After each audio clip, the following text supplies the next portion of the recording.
Halo semuanya, Bayu di sini.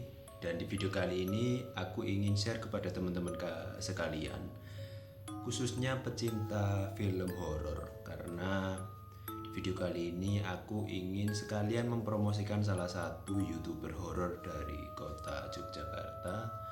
Namanya itu adalah Kisah Tanah Jawa, di mana Kisah Tanah Jawa ini punya mini film di iFlix dengan judul Kisah Tanah Jawa Merapi. Jadi di mini filmnya Kisah Tanah Jawa ini ada 6 episode, dimana ini mereka ambil dari kisah nyata dan mereka kemas sedemikian rupa menjadi sebuah mini film yang menurutku cukup menarik dan cukup memberikan ketegangan. Oke, langsung aja kita masuk ke pembahasan satu persatu episodenya ya.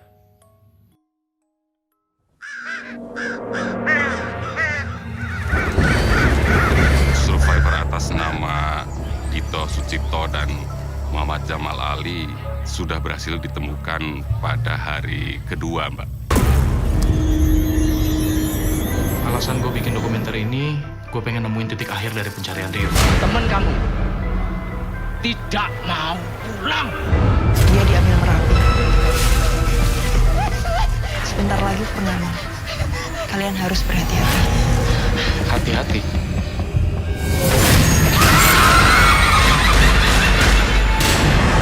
Ada yang mati kali baru kita mau. Kamu nyotek lu kalau masih mau naik. Lu tahu juga kan anjing lo.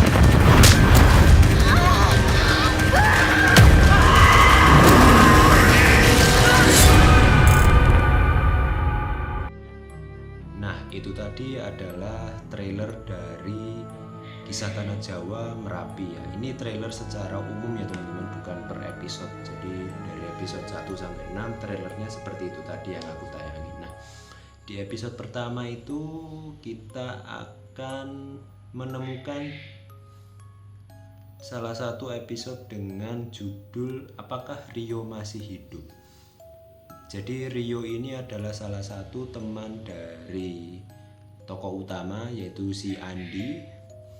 Si Andi itu punya teman namanya Rio, dan Rio ini hilang di Gunung Merapi di saat Rio akan mendaki di Gunung Merapi tersebut. Nah, di sini orang tuanya si Rio masih belum percaya bahwa Rio sudah meninggal di Gunung Merapi, dan si Andi ini diberikan sebuah tugas untuk membawa Rio kembali pulang ke orang tuanya seperti itu. Nah, di sini akhirnya Andi itu sedikit bingung karena di satu sisi ia juga mulai percaya bahwa memang Gunung Merapi itu menyimpan berbagai cerita mistisnya, namun di satu sisi juga dia merasa bahwa Rio itu adalah teman maupun kakak untuk dirinya. Jadi dia berusaha semaksimal mungkin untuk melaksanakan tugas yang diemban dari ibu si Rio ini. Nah, dari sinilah malapetaka mulai muncul ya. Jadi di sini itu tidak hanya Andi, ada satu juga itu namanya Babon. Nah, Babon ini adalah sahabat dari si Andi juga.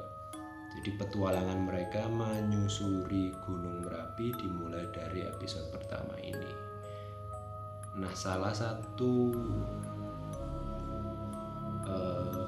persyaratan dari warga sekitar Gunung Merapi itu, lereng Merapi, jika ingin mendaki Gunung Merapi itu harus membawa 5 orang untuk syarat utamanya. Kalau aku pribadi, aku belum tahu karena aku juga tidak terlalu suka mendaki gunung. Apakah itu memang beneran atau hanya sekedar persyaratan di film ini, aku juga kurang tahu. Mungkin buat teman-teman yang tahu, kalian bisa tulis di komentar. Nah, di sini mereka akhirnya menemukan 5 orang. Nah, sebelum mereka menemukan 5 orang ini, mereka pergi ke lereng Merapi menemui juru kuncinya. Tapi oleh juru kunci mereka ditolak karena memang di film ini mengatakan bahwa Merapi sedang punya gawe, sedang punya hajat, sedang punya acara seperti itu. Jadi aku kurang tahu bagaimana maksudnya punya hajat itu, mungkin ya itu adalah istilah yang digunakan orang Jawa ketika mungkin Merapi ini punya acara khusus ya, yang mana secara manusia itu tidak bisa, kita nggak nyampe pikirannya sampai di sana. Itu sih. Mungkin itu dulu untuk episode pertama secara umum, biar kalian nonton juga, ntar aku jadi storytelling gak enakan dan kalian nanti bosan seperti itu. Oke, langsung kita masuk ke episode kedua. Oke, nah di episode kedua ini akhirnya si Andi dan si Babon ini melakukan perjalanan dari Jakarta ke Yogyakarta, dan mereka akhirnya menemukan 5 orang yang bersedia untuk melakukan pendakian ke Gunung Merapi. Nah, di sini sebelum mereka menemukan itu tadi, mereka berkunjung kan ke warga sekitar lereng Merapi, dan juru kuncinya pun menolak membantu mereka karena memang juru kunci itu sudah percaya bahwa temannya tadi alias Rio itu nyawanya sudah diambil atau sudah tenang di Gunung Merapi seperti itu. Namun karena si Andi itu masih gigih untuk mencari tahu apakah Rio itu masih hidup di sana, akhirnya dengan bondo nekat, bondo wani, mereka melakukan pendakian itu. Setelah mereka menemukan 5 orang itu tadi, yaitu Andi sendiri, lalu Babon, lalu Citra, Dika, dan Nadia kalau nggak salah, 5 orang ini akhirnya mau melakukan pendakian ke Gunung Merapi, dan tentunya dengan ditemani salah satu guide atau warga sekitar di lereng Merapi ini. Jadi akhirnya berenam ya, dan kalau nggak salah itu ada 2 porter, namun 2 porter ini tidak terlalu masuk ke dalam plot utama ini karena mereka akhirnya pulang duluan karena merasa tidak berani melakukan resiko pendakian ini. Nah, ke-6 orang itu tadi akhirnya melakukan pendakian pada bulan purnama seperti itu. Saya nggak tahu, aku nggak tahu ya apakah relevansi dari bulan purnama dan Merapi punya gawe itu seperti apa. Namun kalau dari cerita kisah tanah Jawa ini, ketika Gunung Merapi dan bulan purnama itu dihubungkan, itu mereka punya tenaga atau mungkin spiritual khusus ya seperti itu, dan dapat mendatangkan hal-hal yang berbau mistis yang mana itu di luar nalar manusia. Nah, setelah mereka melakukan pendakian itu, sepertinya mereka ya mulai mendapatkan sebuah rintangan. Ada rintangan-rintangan tersendiri yang padahal mereka belum melakukan pendakian hingga di ujung seperti itu, masih di awal-awal.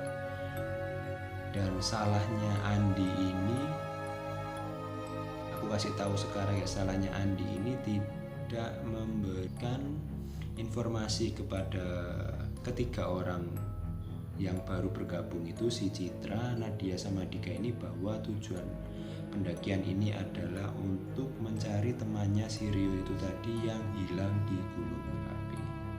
Oke, itu untuk inti dari episode 2. Mungkin kita langsung masuk ke episode ketiga.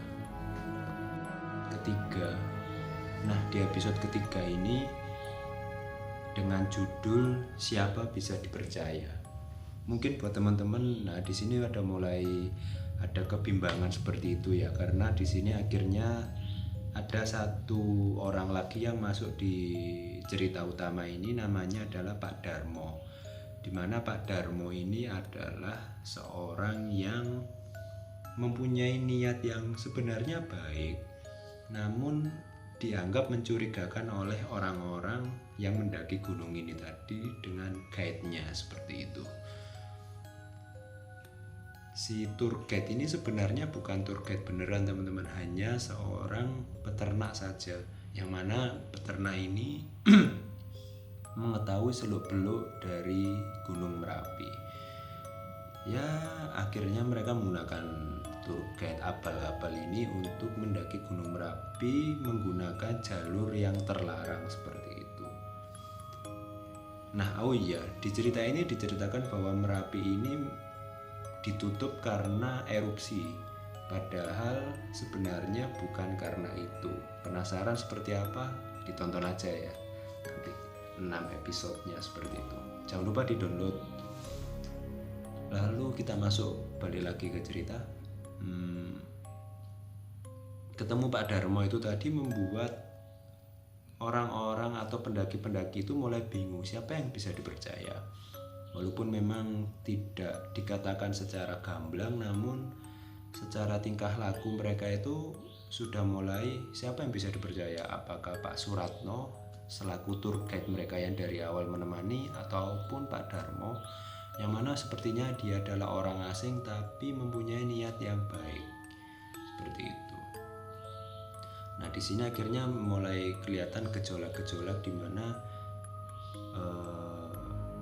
Pak Darmo ini akhirnya mulai dipercaya oleh si Babon dan si Andi, walaupun si Andi ini tidak terlalu kelihatan mempercayai si Pak Darmo ini dan masih percaya dengan Pak Suratno selaku tour guide mereka. Namun ya namanya aja anak muda ya, kalau udah dikasih tahu masih ngeyel seperti itu, ya itulah akhirnya imbasnya nanti di episode selanjutnya, yang mana itu lebih mencekam teman-teman daripada di episode 2 dan episode 3 kali ini. Nah mungkin itu dulu yang bisa aku sampaikan di video part 1 ini. Untuk part selanjutnya di episode 4, 5, dan 6 akan aku buat secepat mungkin seperti itu biar kalian gak penasaran. Kalau mungkin kalian tidak sabar, kalian bisa langsung aja lihat di iFlix Kisah Tanah Jawa dengan judul Merapi ya. Cuma 1 kok itu filmnya, mini seriesnya. Ayo kita dukung terus film-film dari Indonesia khususnya yang berhubungan dengan horor, karena horornya di situ emang luar biasa, tidak lebay, dan penggambaran makhluk halusnya itu memang benar-benar ciamik kayak gitu becus. Jangan lupa untuk like, comment, dan subscribe channel ini biar aku terus semangat membuat video, karena memang akhir-akhir ini aku kurang mendapatkan tantangan gitu tempat. Mungkin buat teman-teman yang punya rekomendasi tempat di Mojokerto, karena aku sudah tidak ada di Jogja lagi, kalian bisa tulis di komentar. Oke, namaku Bayu, see you on the next video, bye bye.